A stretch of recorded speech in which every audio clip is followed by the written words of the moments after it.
మొదటగా ఈ వీడియోలో మనం భగవద్గీత అధ్యాయము 10 శ్లోకము 9ని పరిశీలిద్దాం. ఈ అధ్యాయంలో శ్రీకృష్ణుడు తన దివ్యమైన వైభవాలను వివరిస్తూ తనను పూర్తిగా అర్థం చేసుకున్న శుద్ధభక్తుల లక్షణాలు ఎలా ఉంటాయో తెలియజేస్తున్నాడు. మొదటగా ఈ పవిత్ర శ్లోకాన్ని భక్తితో విందాం.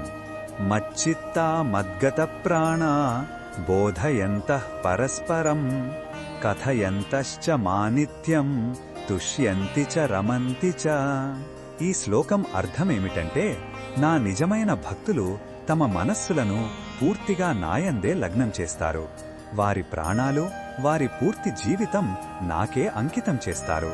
వారు ఒకరికొకరు నా గురించి చెప్పుకుంటూ, నా లీలలను, నా తత్వాన్ని చర్చించుకుంటూ నిరంతరం నా గురించే మాట్లాడుకుంటూ ఉంటారు.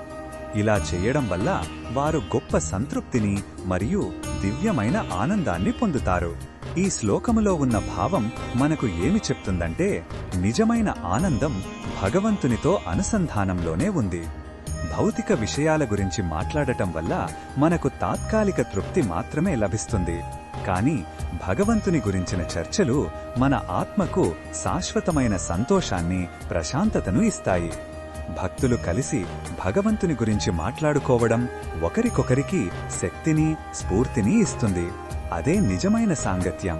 ఈ బోధనను మన దైనందిన జీవితంలో ఎలా ఉపయోగించుకోవచ్చు అంటే, మన స్నేహితులతో, కుటుంబ సభ్యులతో వ్యర్థమైన విషయాల గురించి కాకుండా అప్పుడప్పుడు ఆధ్యాత్మిక విషయాలు, మంచి మాటలు పంచుకోవాలి.